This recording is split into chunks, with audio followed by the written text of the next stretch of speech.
Welcome to the Deep Dive. Today, we're diving straight into a really captivating story. Colossal Biosciences claims they've brought the dire wolf back from extinction. That's the headline, yeah. Big claim. Big claim. And, people probably know dire wolves from, Game of Thrones. Sure, popular culture loves them. But they were real.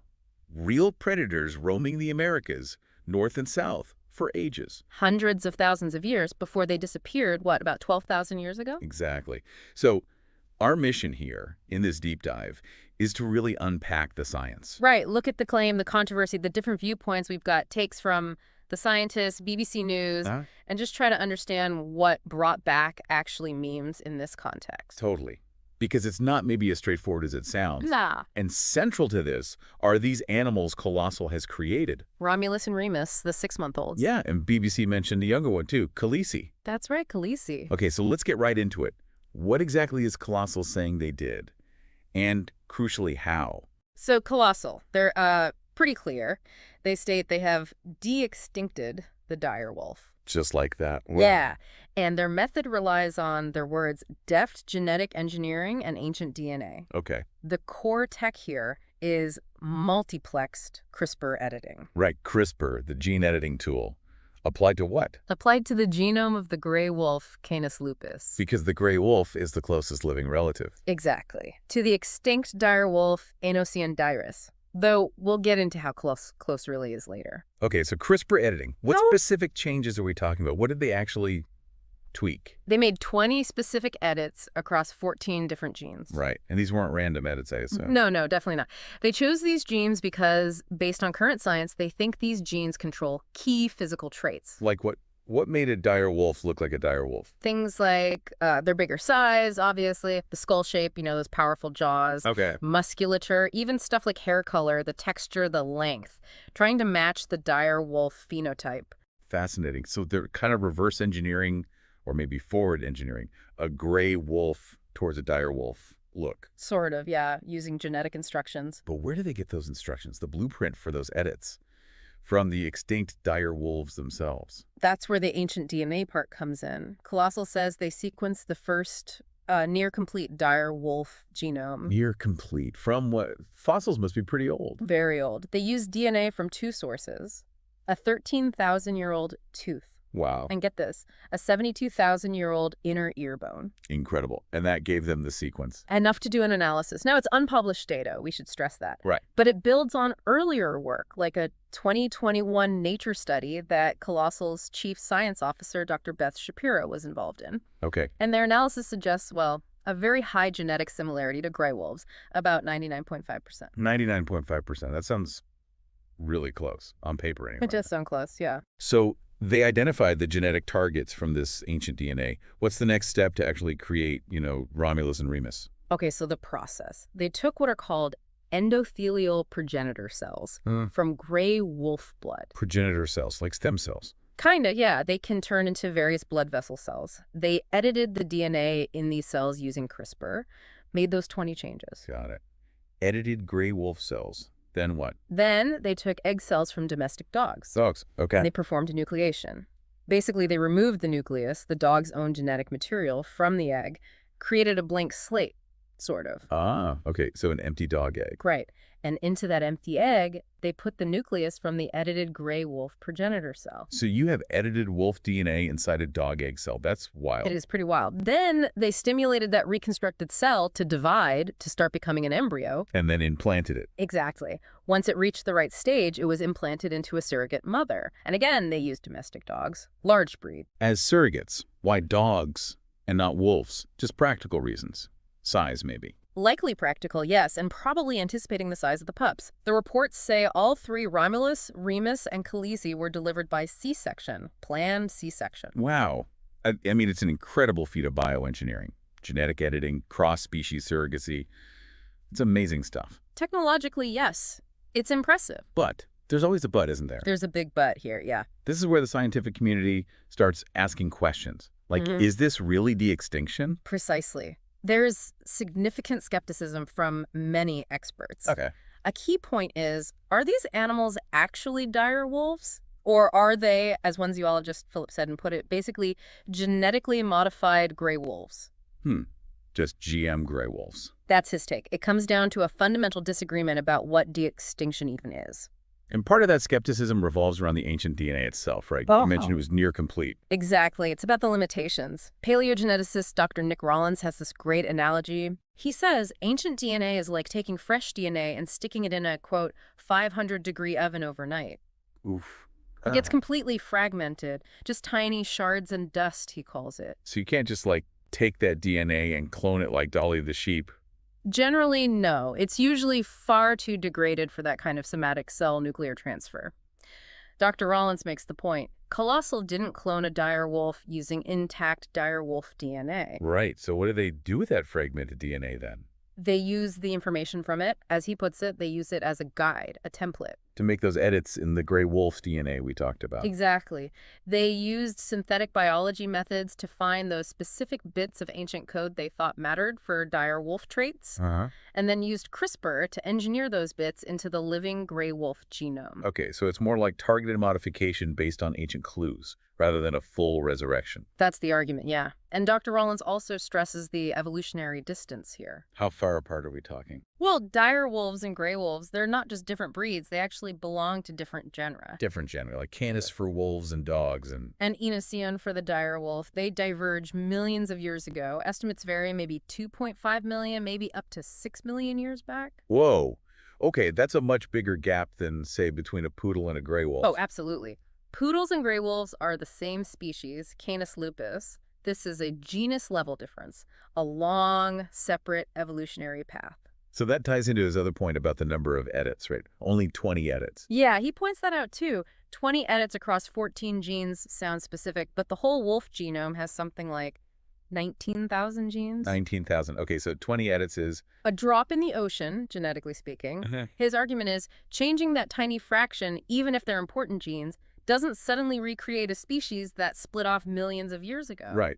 That makes sense.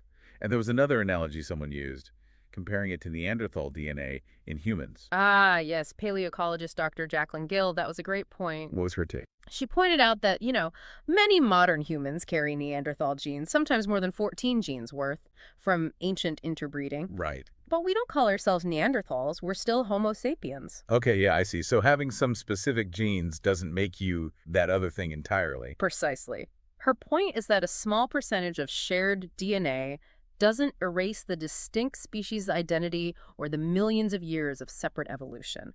The whole genomic context matters. So, okay, we've got this tension. On one hand, Colossal made these animals using cutting-edge tech that look more like dire wolves in some ways. Right. A remarkable technological achievement, no doubt. But on the other hand, a lot of scientists are saying, hang on, genetically, evolutionarily, these are still fundamentally gray wolves, just modified, or maybe hybrids. That's the core debate. But Colossal and Dr. Beth Shapiro, who we mentioned earlier, they push back on that definition. How so? What's their counter-argument? Dr. Shapiro's perspective is more focused on the outcome, the phenotype. The physical characteristics and maybe behavior. Exactly. She essentially argues that if the animal looks like a dire wolf, and if it acts like what we think a dire wolf acted like. Based on fossils and stuff. Yeah, as best we can tell. Yeah. Then for practical purposes, we should consider it a dire wolf.